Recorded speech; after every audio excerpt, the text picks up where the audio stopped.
Good evening, everyone. My name is Joma, better known as Jay. I will be doing my oral presentation on middle childhood from the ages of 5 and 6 up to the age of 11 and 13. That is the time where they have shown great increase in both muscle mass, height, and weight.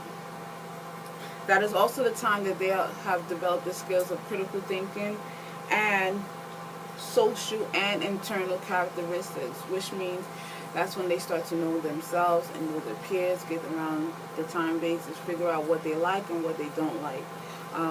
That is also the time, the age group, when they separate themselves from their parents and become more prone to exposure in the environment and in the community. Middle childhood also is the time base when they get a sense of individuality, who they want to be, what they are going to be. If they are confused as to who they are, that is the time when they start developing the mindset, okay, this is what I am and this is where I'm going to be. Though in life, things tend to change, so let's focus on middle childhood as a drug abuse user. Drug abuse states that it is habitual in taking illegal drugs and addictive drugs.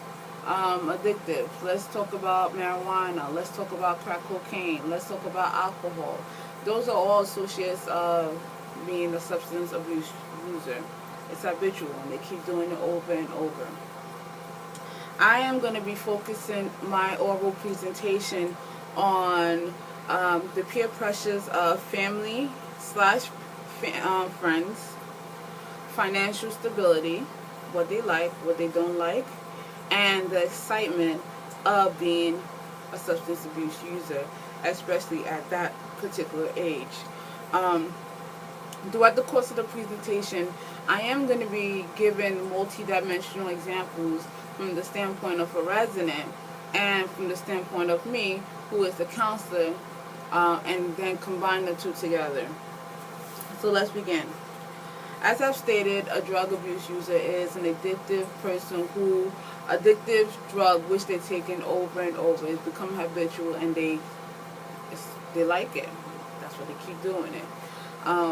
So I am a program counselor and then working with a halfway house that's located in the state of New Jersey. I started working there in May 2014. I first got my caseload June 2014, and when I was able to sit down with these residents and hear their individual story, it kind of baffled me, and I'll explain why. When I asked the resident, so, are you a substance abuse user? Do you have tendencies that makes you to be an addictive? Like, are you addicted to the drug that you're using? Yes, Ms. Durham.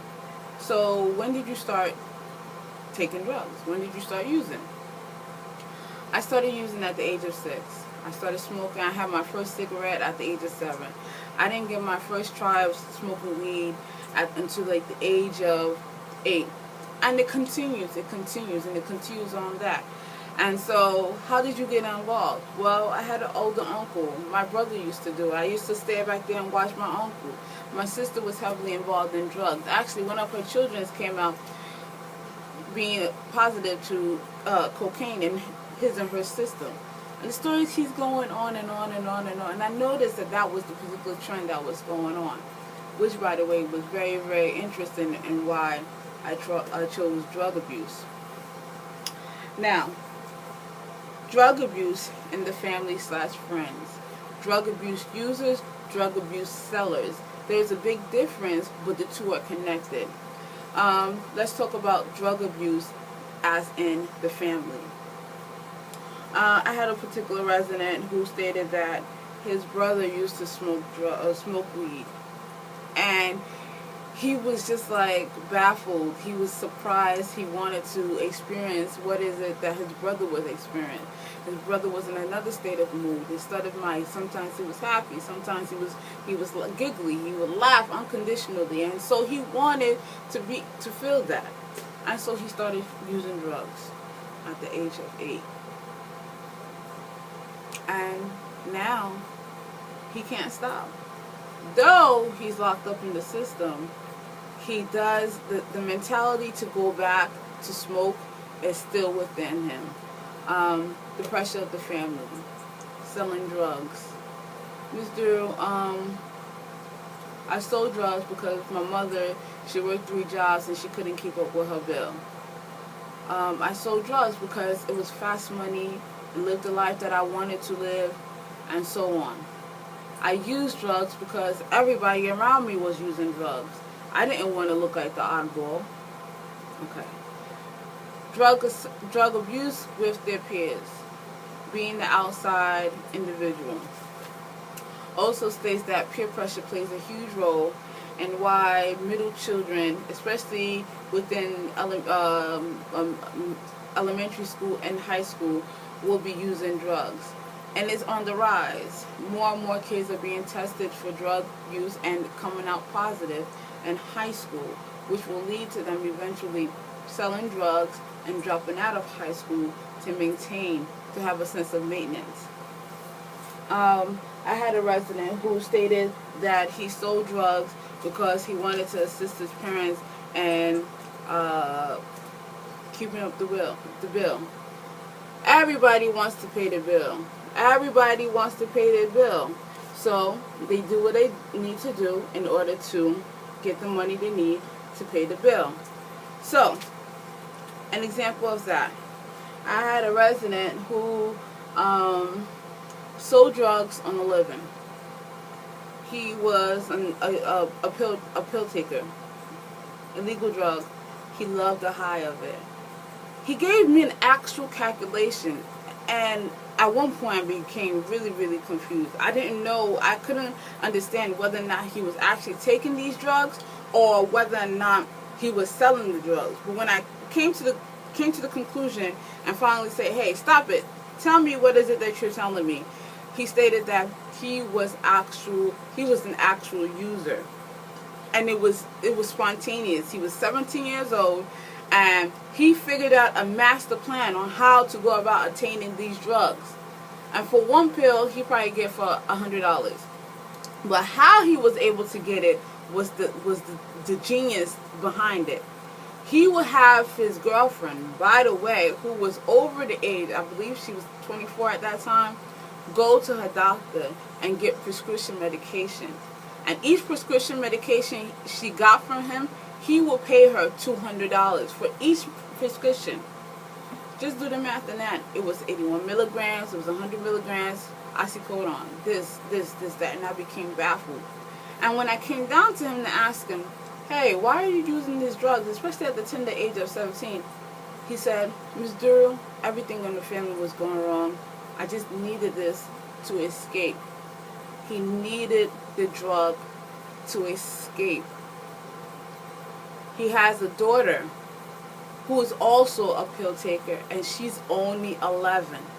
And when you call them in for family counseling, she will say too, there is too much going on, there's too much pain in her life, she needs to take the pill to escape. Constant rotation, continuing on with the trade. Peer pressure. I want to do everything that my friends is doing because it seems cool, it looks cool, but is it really cool? We have children who are 8, 9, 10 years old smoking cigarettes, taking drugs because their friends are taking their drugs, because it appears to be cool, or it appears to be within the norm of that community. How are they getting the money to get these drugs?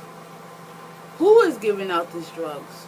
And who is teaching these kids that taking drugs is the best thing? Now, let's continue on with financial stability.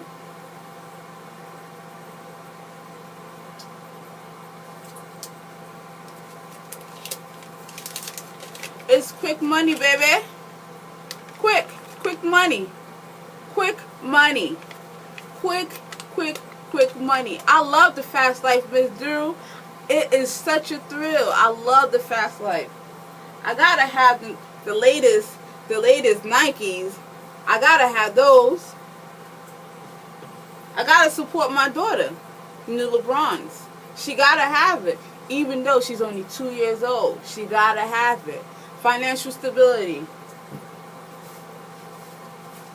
Lastly, making sure that the bill is paid on time. Making sure that these bills are paid on time. Financial stability. Loving the fast life. Drug users, drug sellers tend to sell drugs to gain enough income so they'll be able to live the luxury life. So they'll be able to live the comfortable life. It states that children, I call them children, right?